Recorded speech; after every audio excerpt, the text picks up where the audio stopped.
Hey there, YouTube. It's Les Lotus Noir here, and today we're gonna be reviewing From the Vault's Realms, the box set. Now, every year for the past few years, Wizards has been releasing a 15-card promotional set composing of already existing cards, and in some cases preview cards for the next set that comes later on. But we can get into that another time. The first set was From the Vault's Dragons, which was meant to commemorate the 15th anniversary of Magic the Gathering, and had a dragon theme, if you don't already get that from the title.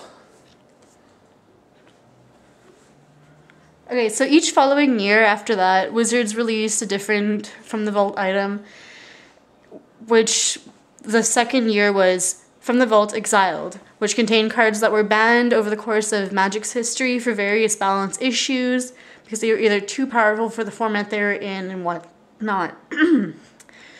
So the one after that was From the Vault's Relics, having an artifact motif.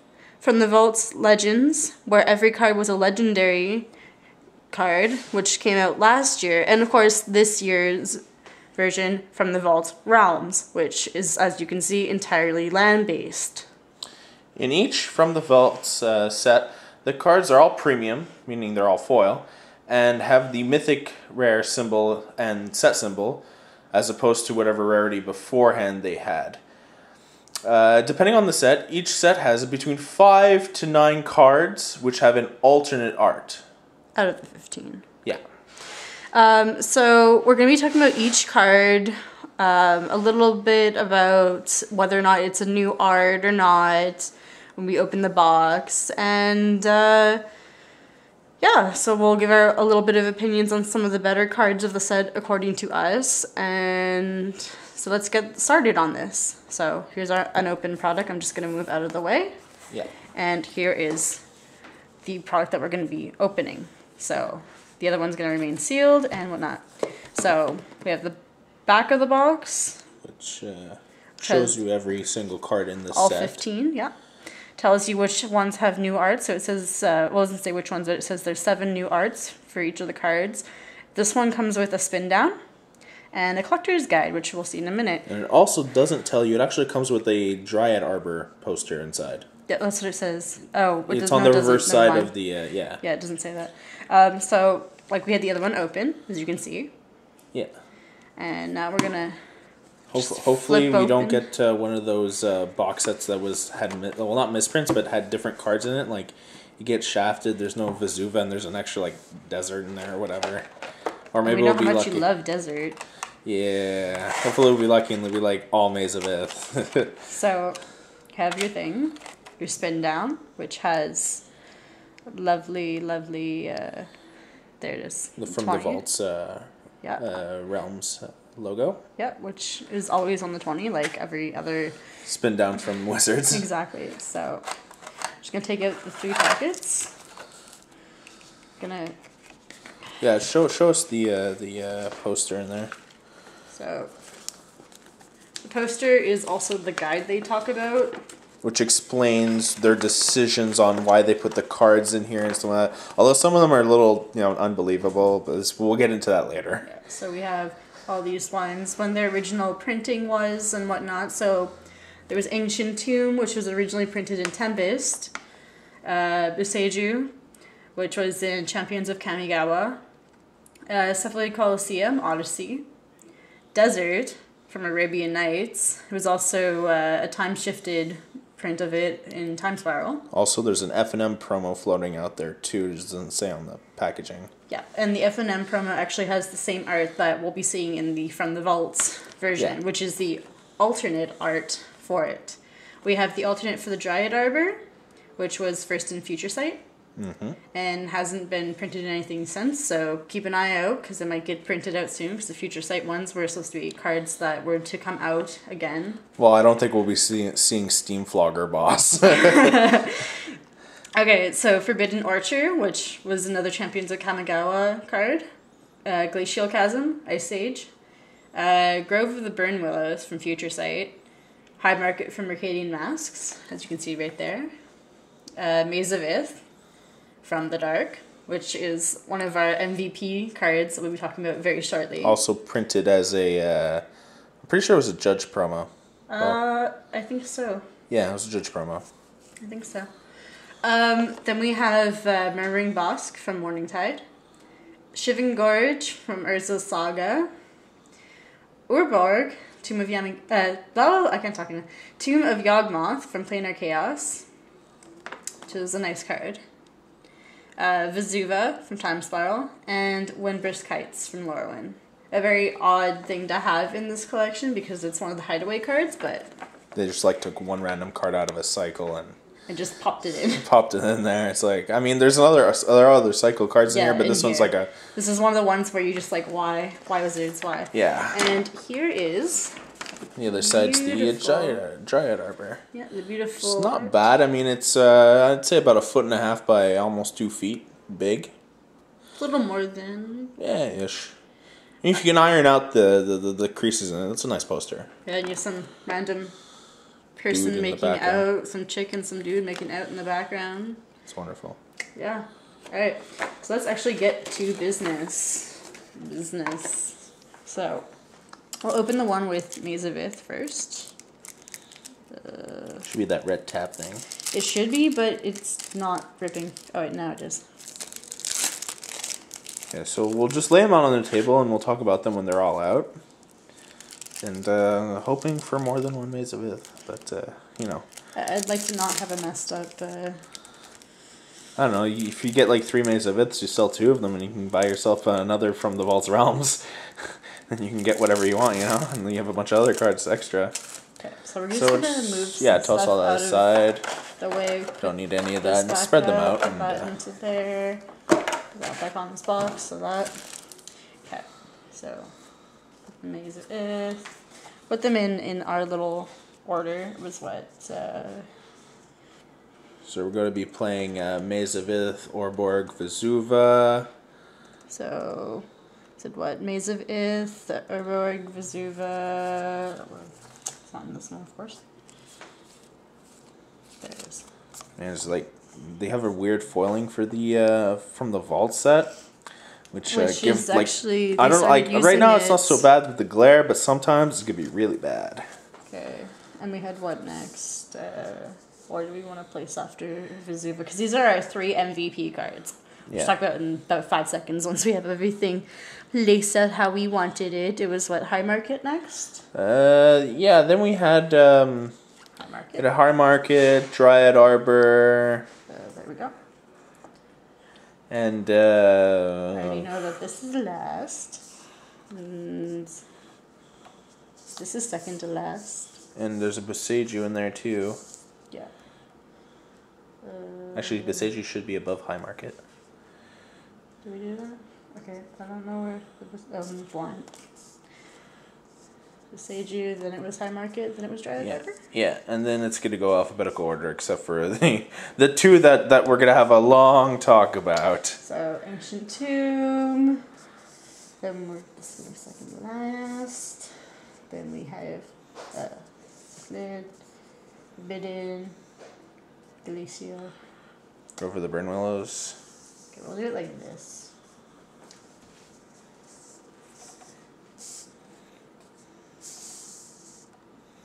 Yeah, that sounds about right. Yeah, it's about what we thought about.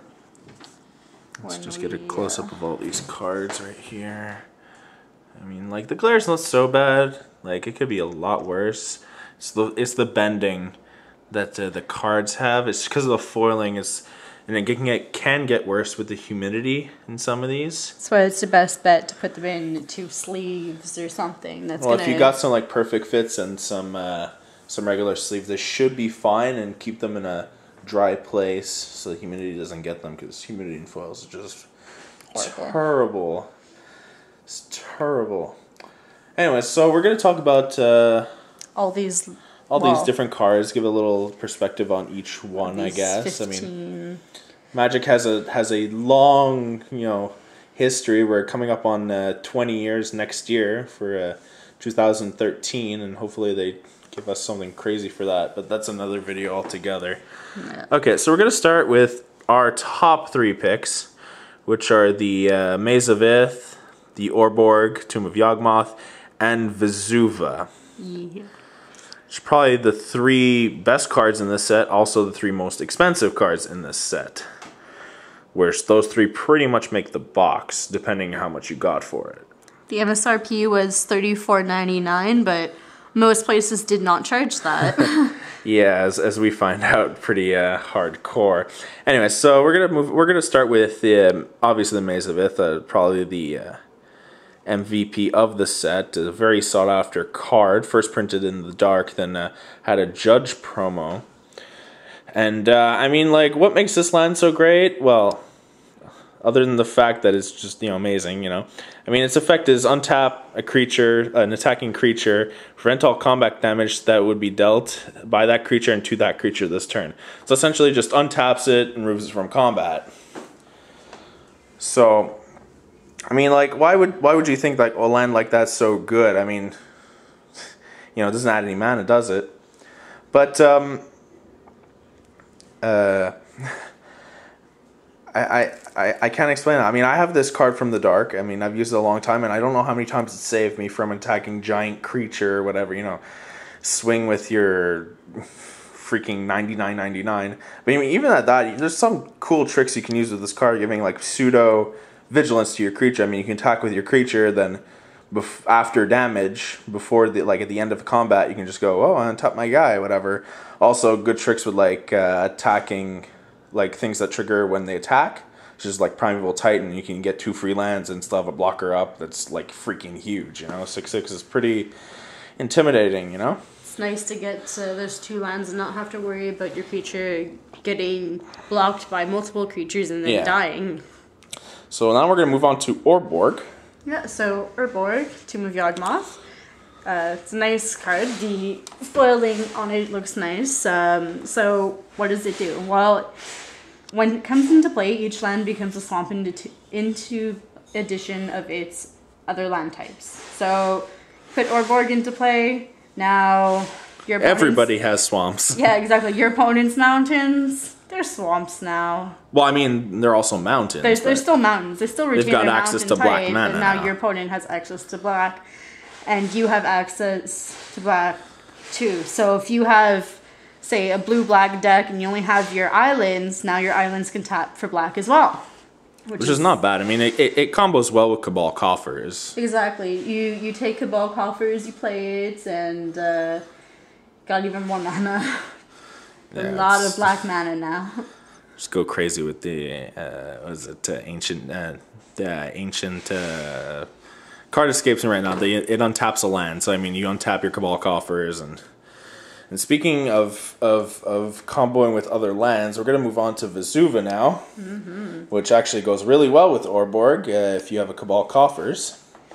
Now Vesuva it's a different land. It's a land of its own. You know, how can you explain? I mean, it's its own land, but it's also every land. I mean, its effect is essentially you clone a land. I mean, it enters the battlefield tap, but, you know, if you're in rush, you need that mana for, like, next turn. I mean, you clone whatever, you know, land that makes mana. If your opponent or even you have, like, a sweet utility land and you need another one, or you just need one in general, you just plop it on. And like I was saying, you copy Cabal Coffers, go crazy with this card, you know? So yeah, I mean, Vesuva's pretty good. It had a recent boom, not long ago. I mean, it was almost a year ago in Modern before the Cloud Post got banned, because this thing would just make like a ton of Cloud Posts, you know, cast Emrakul really, really early. So it's a pretty good card. It deserves to be in this set. So Boseiju, who shelters all. So Boseiju, when it comes in, it's tapped, which is okay. A lot of lands do that when they come in. They come into play tapped. Especially if they have a great effect. Exactly. This one is tap Boseiju, pay 2 life as an additional cost. Add 1 mana to your mana pool if that mana is spent on an instant or a sorcery spell. That spell cannot be countered by any other spells or abilities. So I mean, if you want to like make a big splashy spell, you know. Yeah. I'm going to Sorin's Vengeance. You take 10, and your opponent's just gonna be like, "Are you serious?" You know. So yeah. So next we'll move on to High Market. Yeah. I mean, it's a good card. I like to say it's a good card. I mean, its effect it's not lackluster, but I mean, it's not bad by any. It's not great either. I mean, you tap it to add a mana, so it's okay, and it doesn't come into play tapped. And you can tap it to sack a creature and gain a life. I mean, like, you might ask, like, why would you want to sack one of your creatures? I mean, why not? I mean, if you need the life and you have like a creature to spare, why not? Also, if your opponent plays like a control effect on it, like targets it with mind control or control magic or whatever, I mean, like, okay, I'm just sack my guy in response. Your card, fizzles, countered by game rules for lack of target, and he just wasted a bunch of mana. I mean, it's like a poor man's Diamond Valley, really, because I mean, people are entitled to buy whatever they want, but I mean, for me, I'm not going to spend almost $125 on just, Diamond Valley. Okay, so next up, we have Dryad Arbor, which is my second favorite card of this set. So it's also a 1/1 creature, so it's a forest dryad, it's a land creature.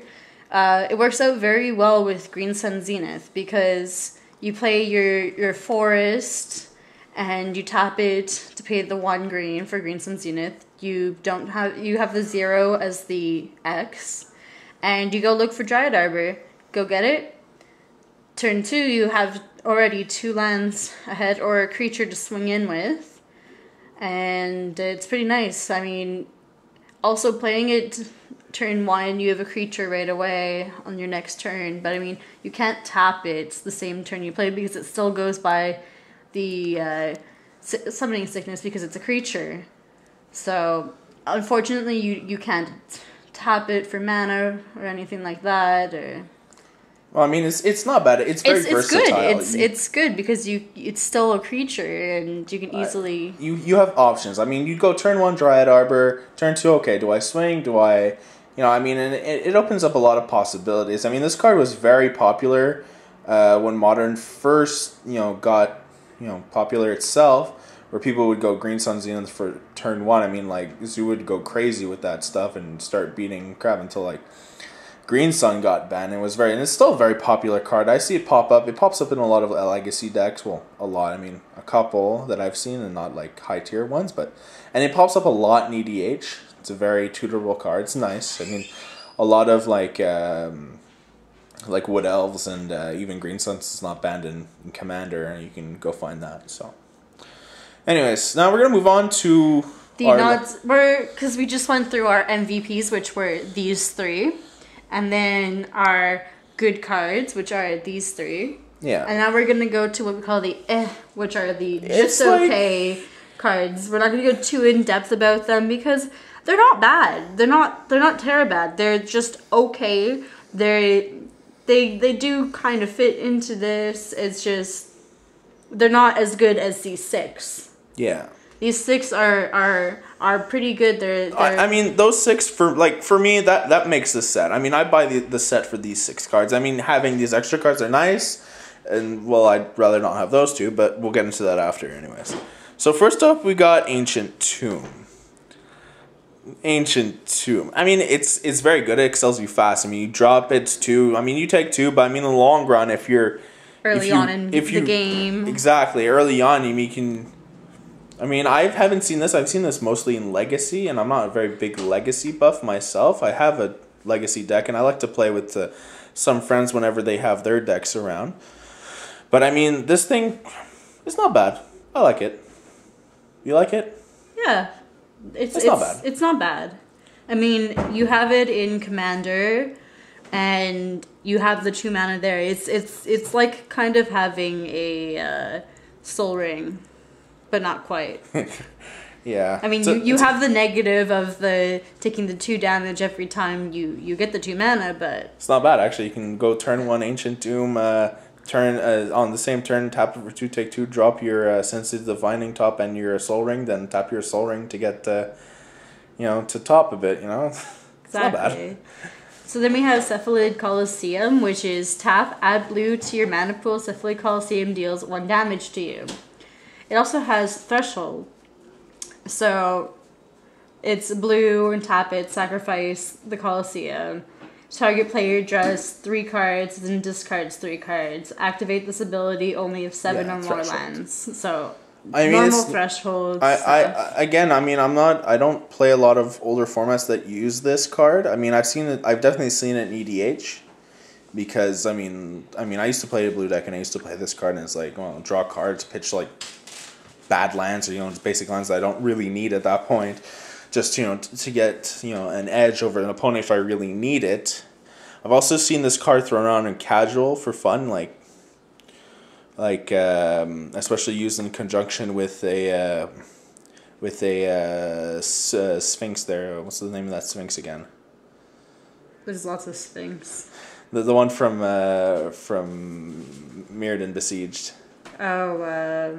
The one that lets you draw 2 cards every time your opponent draws 1. I mean, you target your opponent, especially if he has like no cards in hand. You go, okay, draw 3 and pitch 3, and I'm going to draw 6. This is not bad. Okay, next up we got the Forbidden Orchard. So tap 1, add any color mana to your mana pool. It's pretty good. But downside effect, whenever you tap it for mana, your opponent gets a 1/1 Flying Spirit token. I mean, trade-off, it's not bad. I mean, you can access whatever you need. You can access whatever color you need at the time. And do you really care if your opponent has a 1/1? Unless you spam this thing a lot and he amasses an army of 1/1s, but trade-off pretty good. Downside's not bad. I like it. Yeah. Then we have Glacial Chasm. So its cumulative upkeep is pay 2 life. When it enters the battlefield, sacrifice a land.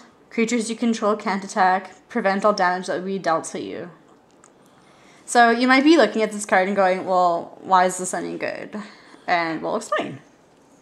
Well, it's not a fringe card. I mean, I've definitely seen this played around. I've seen it in EDH a lot, especially in control decks that have access to that have a Crucible in play, and then they just play this land.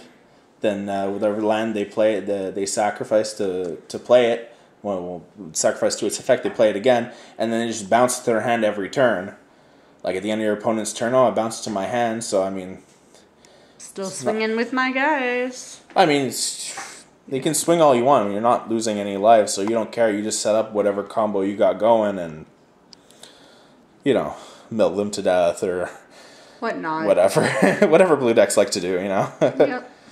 Okay, so now we're going to the last 2 of the OK cards. So we're going to Murmuring Bosk first, which is when it enters the battlefield, you may reveal a Tree Folk card from your hand. If you don't, Murmuring Bosk enters the battlefield tapped. So reveal your Tree Folk or your land comes untapped.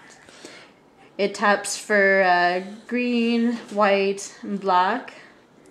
But when it taps for white or black, deals 1 damage to you. So, which is, I mean, it's not very bad. I mean, it's like a pain land. But I mean, this card 1 is fetchable. I mean, it does have the type forest. So if you use a fetch for it, or if you use something like Wood Elves or whatever, like the same Wood Elves you would use for Dryad Arbor or whatever to go find it.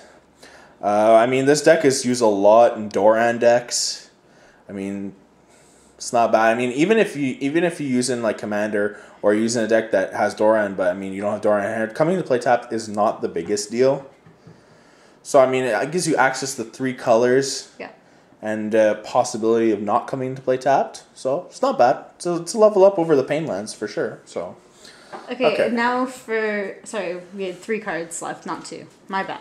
So the second to last card is kind of one of those why did you put this in here, Wizards? It's one of the hideaway lands, which means you look at the top 4 cards of your library, you exile one of them, the rest of them get put to the bottom of your library, and when you meet the criteria for the second ability, because it taps for a color of mana, in this case white, you get to have the creature. So the second ability, which is what would get you to be able to get the creature or whatever you put exiled with the hideaway land, is white, tap. You may play the exiled card without paying its mana cost, if you attack with 3 or more creatures this turn, which isn't terribly difficult to do either.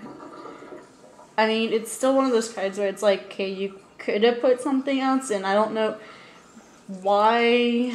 Well, I mean, they put a card that's part of a cycle in here. Which isn't the only one. It's not the only one that, obviously, it's not the only one that's part of a cycle. But I mean, it's one of those, like, why would you, like, most other ones, like the ones that we saw, like, technically Murmuring Bosk was part of a cycle. But I mean, it stands out more than its counterparts. Because at least Murmuring Bosk makes sense to release because of the commander decks that came out. There's the black, white, green one. Yeah. I might have messed up the colors there, but there's the deck that you could easily slide this into after making changes. But I mean, Windbrisk Heights is kind of like, okay, yeah, so... I mean, but even though it's like, oh, why is this card in the deck, it's pretty good. I mean, most white decks play this, like, whatever, competitive, like, Modern, Legacy don't. I mean, I've seen almost every mono-white commander deck plays this card. Yeah. I mean, back when Lorwyn was in Standard, the Lorwyn Shards block,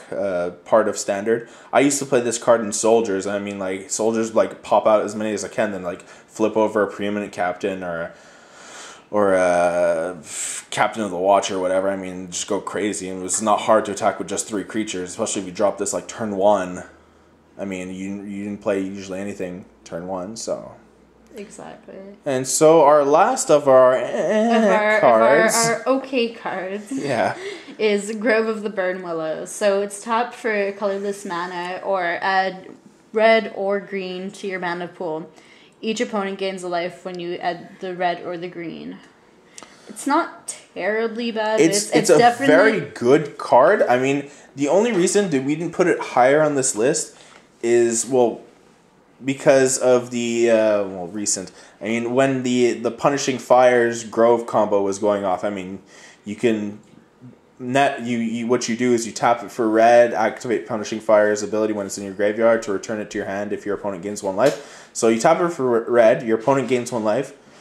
Punishing Fire triggers with your red that you just have, you bring it back to your hand, deal to your opponent. I mean, you basically, you net -1 on them, which isn't bad, but I mean, since Punishing Fire was banned, was it Punishing Fire or Grove that was banned? I don't remember which one of them was. One of them was, and it just pretty much stopped the combo right there. And that's why I didn't go higher up on the list, because after that, it wasn't used much. I mean, it could be used in Commander. I haven't seen it that much for red-green lines, because there's a lot better red, like, things that can make red or green out there. But I'll just leave it at that. Yeah. And now we're going to the bottom of these 15 cards. So we've gone through 13 cards now, saying from the best to the good to the okay, and now to the just not... Plain bad. Yeah. Oh, so God. We have Shivan Gorge, which is tap for 1 colorless mana, and its second ability is 2 colorless and a red, tap.